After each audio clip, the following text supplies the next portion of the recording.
Listen to me. If there was a wise man who would ever think of this, they would say in order to be superior to the man, you've got to be the man. For I am the man himself.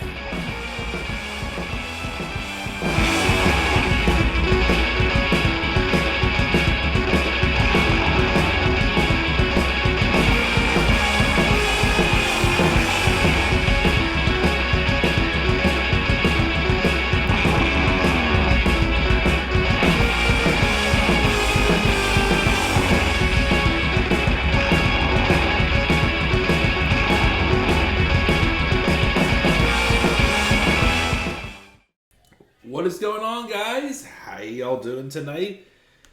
This is the Club with the Man 1993, and this is my review of this past week's episode of Monday Night Raw, the September 11th, 2023 edition of Raw, and it took place in Norfolk, Virginia. I originally wanted to do this review live because I have the rest of the week off from work, but my plans kind of didn't go as smooth yesterday. Didn't have as much time as I thought I would. So those didn't happen because I wanted to briefly talk about also the closing of the merger with WWE and UFC, now called TKO Global Holdings, whatever the heck it's called. There really isn't too much to talk about, really. So I also, that's why I decided not to go live, because I don't really have too many thoughts yet, other than the fact that it's kind of a wait and see how it all plays out. Because although it could be good, we're going to maybe have a period of bad, because I'm pretty sure even though he's only has 16% of the stockholder, shareholder, whatever you want to call it, Vince McMahon, I'm pretty sure is going to find some way to get more power, even though Ari Emanuel is the one who is technically now in charge. But then again, how do we not know that Vince McMahon is just using Ari Emanuel as his puppet to get what he wants, because Vince is buddies with these guys. But we'll see. Just want to get that out there.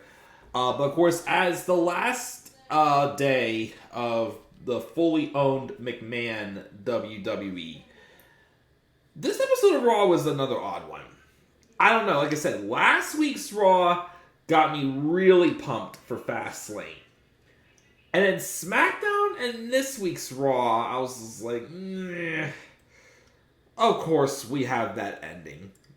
We have that lovely finale. The proper way to finish off the era of McMahon, as Vince McMahon as the owner, the CEO, the majority stockholder for WWE, whatever the heck you want to say. And he had to end it with a big fat huh? That's how we had to end it. Now, what is that? I'm pretty sure you know what huh means. But we'll get to it when we talk about it at the end. There was a few things I liked. Some things I wasn't too sure. But we're going to talk about it. I'll decide my grade at the end. I'm kind of going back and forth. But we'll see where it goes. So the show starts off with main event Jey Uso. It's just me, Uso. Day one, it's just me, Uso. Yes, right. I'm really digging his new theme song. So he welcomes us to the show. And it feels good to be out of the bloodline on his own. And then Kevin Owens comes out. And he says he thinks he meant to say that he's now on the Kevin Owens show. And he talks about trying to make up for his mistakes. And it took a while to earn respect and trust. And some people in the locker room just still don't. So he knows that he understands. But like someone like McIntyre and Riddle, who don't have the trust for him right now, are just two guys that don't want him here. He's got guys coming up to him saying, Jay don't belong in this locker room. So it's not going to be easy. But Cody Rhodes is going to give him a chance, and Sami Zayn welcome him back with open arms. For Owens, Jay has a long way to go to earn his trust and respect and prove he's not the same scumbag he was with the Bloodline. And then out came the Judgment Day. And then basically they're just sucking up to him like, you don't talk to Jay Uso like that. And why should you have to prove yourself to Kevin Owens? You don't have to prove, Jay doesn't have to prove himself to the Judgment Day because they all respect him. Priest says he understands if Jay needs time, but the door is always open. And then, of course, Dominic said no 1,000 times. But at the end of the day, Dom's now the best version and now a champion. And, of course, Dom gets drowned out by booze. And he pushes through and talks about how the Judgment Day has been there for him. And then Damian asks, by the way, where's Sammy? And Owen says, Sammy ain't here. But it doesn't matter. He's going to fight all three of them at once. And then Jay's like, I'm here. If you want to put the work into earning this respect and trust, I'll team with you to prove it. Owens considers it. He's like, sure. And then they pop out the super kicks and they go to a match. Jay Uso and Kevin Owens versus the tag champs, Damian Priest and Finn Balor. Match was fine. Towards the end of the match, though, of a mishap, though, Jay accidentally super kicks Kevin Owens, which costed them the match. And also, I believe they did target a knee of Kevin Owens, I believe, throughout the match. And of course, afterwards, Jay tries to apologize, but Owens wanted none of it. So that was one thing. They're still showing people who don't trust Jay, but then there's Owens who, gave him a chance, but he still blew it, and now he feels he still can't trust him, even though we all know it was an accident. But yeah, again, I do like this continuity, this idea, again, to give Jay like this little single shine to himself on Raw. And he understands he's got enemies, and now he's trying to lessen the enemies, basically. Only got had luck with Sami Zayn. Not much luck, though, with Kevin Owens. And definitely not with Drew McIntyre or Matt Riddle, either. Well, then, we are shown that later on in the show, we'll be getting a celebration for Gunther becoming the longest reigning Intercontinental Champion. The Miz came out and he basically squashed Akira Tozawa, making for his loss a few weeks ago. Also, was talking crap about LA Knight, doing M-I-Z, Skull Crush finale, basically, as he prepares for his rematch, which is tomorrow night on SmackDown. And of course, Miz wins. Afterwards, Raquel Rodriguez cuts a promo saying Rhea may be the most dominant woman to ever step in the ring, and people lose the fear before the bell ever rings, but she's not scared. She's going to give Rhea a taste of her own medicine, and we'll see her walk out as champion, because in the main event, it's Rhea Ripley and Raquel Rodriguez, with Dominic Mysterio banned from ringside. So then we got Shayna Baszler then later being interviewed, but before she could talk, she was about to put over Zoey Stark, but then Chelsea Green rolled up, looking for another tag team partner since Piper Niven is apparently not medically cleared. And she wanted Shayna to do it. And Shayna's like, nah, I'll meet you in the ring and I'll show you limb by limb just how large the gap is between them being peers. And then Chelsea turns around and there's an angry Piper Niven there who claims her tag title informs her she's medically cleared. Even though we haven't really seen the other sense as to why she's still being with her, but, at least it's giving her something to do, but who knows. And then we have the celebration where Ludwig Kaiser gives Gunther's big introduction as the Ring General. And then Gunther comes out in a suit and says that he's rewritten history, more or less the same, and points out this record, says the legends who came before him contributed absolutely nothing, and he elevated the title to heights never seen before, and he's running out of competition. Out then comes Chad Gable and the rest of Alpha Academy. He says last week was a hell of a fight. He's still feeling it.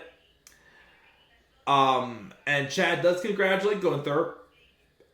And then he says he saw the look in Gunther's eyes after the match. And he knows that nobody but him pushed him to the limit or came as close to winning as Gable did. He also saw the look on his family's face in the front row. And the tears on his daughter's face that Gunther had caused. You wouldn't expect Gunther to understand what that does to a person. But it lit a fire in Chad. And a fire that won't burn out until he makes this right. He beat Gunther once. He can beat him again. He's going to somehow get another shot for the title. And this time for himself, his career, and his family. And he swears to God he's winning that title. And his daughter will walk out with a smile on her face. And Gunther's like, well, what do you want me to do about it? Do you want your family to see you get beaten the life out of you again? And you use your own children for bait, for a spotlight? He may have pushed Gunther to the limit. He's a fantastic athlete, but he's a disgusting, terrible father. To which Chad snaps and attacks Imperium. And Otis comes in to help him out, but it's too much for him. But then Tommaso Ciampa came running out and runs off Imperium. Which later set up for it, because I guess Tommaso Ciampa addressed also later on in the show, backstage, why he had that meeting with Adam Pearce. And basically, he's looking for an opportunity. Even though they've been teasing exclusively him looking for Johnny Gargano, but there's still nothing on TV, still having him tease Johnny. To see where Johnny is, or if he ever is going to show up. So I thought at first maybe that was Ciampa trying to come after Gunther for an IC title opportunity. Which would be nice, but again, I got my heart kind of set on Chad right now. So I'm still hoping we see like a 2 out of 3 falls, or even someone suggested to me an Iron Man match for the Intercontinental title at Fastlane. Which, by the way, my Fastlane card predictions have gotten over 700 views so far. Make sure to still give that the love and it deserves. I think I see how many subscribers I've had yet today, but 712 last I saw is what I have. Nice. So that wasn't too bad. Even though it was a little bit weird. Eventually, though, they have a 6-man tag later. Imperium versus Alpha Academy and Tommaso Ciampa. The victory happened whenever Gable was putting a ankle lock on Giovanni Vinci.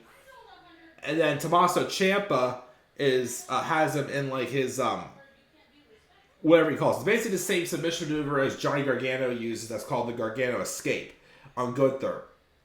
And Gable's looking at Gunther just like, this is gonna be you. This is gonna be you. And then like starts twisting the ankle more of Giovanni Vinci and gets Vinci to tap out. So I guess, again, we are on the path to see Chad Gable get another shot. But, of course, now is Tommaso Ciampa lurking nearby. By the way, see. I wouldn't mind seeing a one-on-one match, though, with Ciampa and Gunther, though. That could be pretty good. But, like I said, maybe we'll see Chad still dethrone Gunther at Fastlane. Gotta hope it. Xavier Woods was hanging out and runs into Drew McIntyre backstage. Drew apologizes for the chair again. Woods asks, why are you talking trash about Kofi? And Drew says he meant what he said and Kofi can man up, grow a set, and talk to him himself. And Woods says he came man to man, face to face, and he's really going to turn his back and disrespect him. Are you jealous that Kofi won? He said, are you jealous that Kofi won the title in front of 82,000 people while Drew's greatest moment happened in an empty performance center? And, of course, that kind of like, pushed the limit with Drew McIntyre. McIntyre says he don't want to hurt him. And Woods asks, is he going to run straight through him? And then Drew books a match. And they have the match one-on-one. Drew wins. Don't know if there's still like a slow heel turn or what this is, but it's still intriguing. We'll see where it goes. Alright, this was a waste of time. So they advertised that Cody Rhodes was going to be here this week, right? He came out. We're expecting to hear, what he has to say. Obviously, the first time we've heard from him since he announced that he pulled some strings and brought Jey Uso to Raw. And just when he's about to do his intro, out comes Dominic Mysterio and JD McDonough. Dominic says a few things, and then Cody just beats them both down in the 2-on-1 handicap thing, basically. Like, 2-on-1 brawl. And that was it. And I'm like, what was the point of that? Like, first off, like, are you going to set up for another match with Dom and Cody? I don't think so. That's a waste, because they already did that at Money in the Bank, and it was... Don't need to really see it again. Also, how did this help Judgment Day? It made them both look like chumps. Especially, too, with JD McDonough. Which, again, may have been because Vince probably made some changes and had his hands on the script because, it was his last night because he had to give us one last middle finger. But yeah, obviously he never had any intention of pushing JD McDonough, so maybe he booked this. But again, it was no point. Nothing came out of this segment. Absolutely nothing. And like I said, if they're going to have JD McDonough be the one that, holds together the Judgment Day, he can't be, looking like a joke like this. But I'm a broken record saying that. Drew McIntyre ran into Jey Uso backstage, and they were chatting, and then Jay said, Drew told Jay he's not done with him, and Jay shrugs it off, and then Drew tells him to go join with the Judgment Day or whatever, and then Jay challenged him to a match, which Drew accepts next week on Raw. Chelsea Green then fought Shayna Baszler, but Shayna won pretty quickly despite Piper Niven at ringside. Afterwards, Shayna and Piper get into a brawl. The punches they threw looked horrible. But then Zoey Stark came out to make the save. So, are we doing a tag match with Zoey Stark and Shayna Baszler? And I guess it seems they're both baby faces. I do have turn alerts for them making their face turns official. But, of course, I will be saying later also that hopefully this isn't like a ruse or like they're just making the baby faces of this feud and then go back to being heels or being aggressive baby faces. Like, who knows? We got all that. We then get a Shinsuke Nakamura vignette where he holds a katana and calls Seth Rollins out again, listing his flaws, and says he'll challenge him again when he feels like it. Seth came out and admits that yes, he is a manipulator, a deceiver, a liar, and other things Nakamura called him, but he's also a fighter, a father, and a champion. For a long time, he didn't know who he was, so he tried everything, from the Authority to what he thought everybody wanted, to a messiah, but none of that worked. He built a facade to hide from himself, and then he figured out what he always wanted him to be.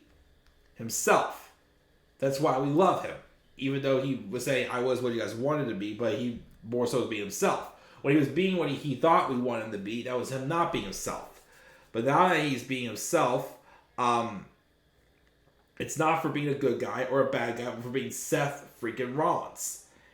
But he didn't come here to talk, he came to fight. And that's not what management wants to hear, but he's just not built that way. He then challenged Nakamura to come down and have a title match right here, right now. And there's a backstage with Nakamura beating up Shinsuke. And he said, Nakamura beating up Ricochet, I'm sorry. And he says he heard Seth wasn't cleared, so he found a fight already. He said he'll take his title, just not today. So, okay, like I said, I still think if the idea was for Seth to look lucky at Payback, like I said, I just still think the match they had was fine, but I think that they didn't book the back injury at Payback as like a severe Achilles heel like it was built towards the match. And then I still think the idea was that they're supposed to show that Seth got lucky with the win, but I still don't think Seth got lucky. I feel like, he had like a definitive clean win. So, and then this idea that Nakamura is like stalling from having a match. Like, is he waiting for Seth to be as vulnerable as he can get him first before accepting a match? Or, I don't know. Like I said, I still think the route they need to go for Fastlane is last man standing. I think that's where they have to go with that match at Fastlane. So, we'll see that. We have another backstage where Finn Balor is again telling Jey Uso that no one in the locker room likes him, but Judgment Day does and whatnot, which of course is full baloney. We had the 6-man tag. This isn't that. We had Tiffany Stratton and Becky Lynch have a contract signed for their NXT Women's title match, which, spoiler alert, Becky Lynch won. And now none of the 4 horsewomen are not Grand Slam champions. They're all now Grand Slam champions. Cool with me. And then the main event, Rhea Ripley, Raquel Rodriguez.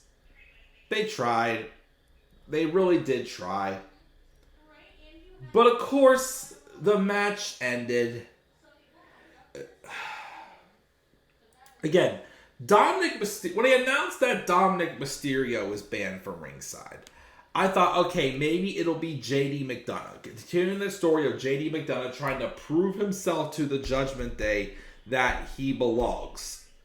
Kind of predictable, but I'd accept it. Instead, who interfered in this match?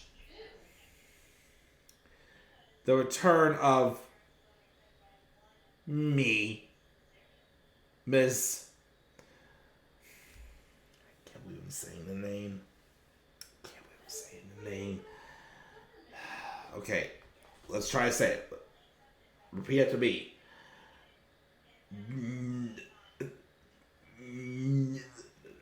Nia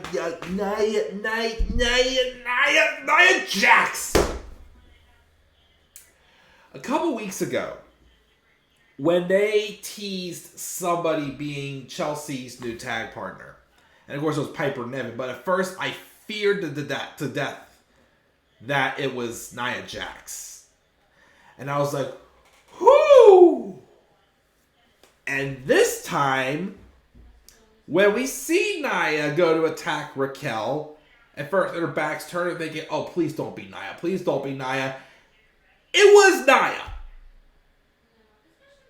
So Nia Jax is back. And you know what else did not make any sense? Vince. She helped Rhea win, but then after the match, Nia attacked Rhea. Who the hell wants to see Rhea Ripley and Nia Jax? Huh? Not me. The same woman, which first off, again, there's rumors that Kairi Sane's coming back. You think Kairi wants to come back now? After the woman who hurt her, gave her a concussion, who's hurt how many women, and instead of doing the right thing and just trying to get better so she doesn't do that, what does she do? She goes on social media trying to get heat for it. And she does nothing to make herself better. Like, okay, if storyline-wise she was, doing that, okay, but she is for real not safe to work with in the ring. She's horrible on the microphone. Like, when she's out there, she acts like she's untouchable. Like, okay, I will defend her in this. I didn't like how they released her. Again, I thought that was the way it was uncalled for. She wanted a break due to mental health, and when she needed a little more time, they released her. I did think that was unfair. That was not fair, but I still didn't want her back. I still don't want her on my TV. Oh my gosh, I can't believe they did that. Like, literally, Vince's last show with him having full power, This was literally the last big middle finger that he knew for sure he could give us. Because now that Ari Emanuel's in charge, even though, like I said, I worry that what if this is just because, once again, Vince McMahon had to be involved in the sale. Vince McMahon was not being allowed back in at first to the company when he wanted to come back. Vince McMahon is good buddies with all these TKO guys. Again, how do we not know that Ari Emanuel is going to hand everything over to Vince McMahon in a couple days? You don't want to think that's going to happen. You want to think... I want to think because, again, we go back to January when Vince came back and immediately there was that heavy rumor going around that one night, which while I was in Vegas at the time, that WWE sold themselves to Saudi Arabia, which of course would have not been a good idea whatsoever. But, of course, when I did Endeavor, I'm like, okay, this ain't a bad idea. Of course, until Vince pulls that bullcrap saying that, oh, well, I didn't want to really be involved, but Ari taught me to stay. I still believe that, again, is absolute bullshit. Bullshit. I do not believe a single word of that. But, of course, his last night when he's in full control, who do they bring back? The one person that nobody likes. Nia Jax. Huh? And she's immediately going after Rhea Ripley. Which also, they're both heels.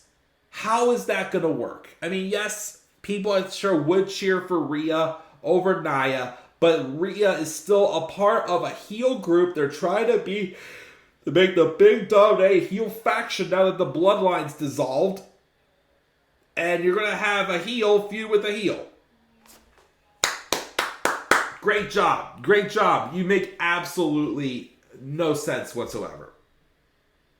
Absolutely none. Oh, God. I think I'll give this show a C. Like I said, I liked a couple things, but there was some stuff like the main event and then, of course, the aftermath with Nia Jax returning. And then, of course, I didn't understand why they did that Cody Rhodes segment where nothing came out of it. It was another odd episode of weekly television for WWE. But who knows? So that's my thoughts on that. I will be uploading this and several other videos I recorded before this throughout the day. And, we'll see where it goes. So what are your guys' thoughts on this week's episode of Raw? Again, I kind of felt it was like a mixed bag in some ways. Leave your guys' thoughts down in the comment section below. Be sure as always to slap a like on the video and subscribe for more content on my channel. Follow me on Twitter at TheClubOfTheMan93. And you can also follow me on TikTok and Instagram at TheClubOfTheMan1993. And until then, guys, I am checking out. I'll catch you guys all later. And do not forget, in order to be superior to the man, you've got to be the man. And for I am the man himself. And that is not just an opinion. That is a fact of life. Yeah!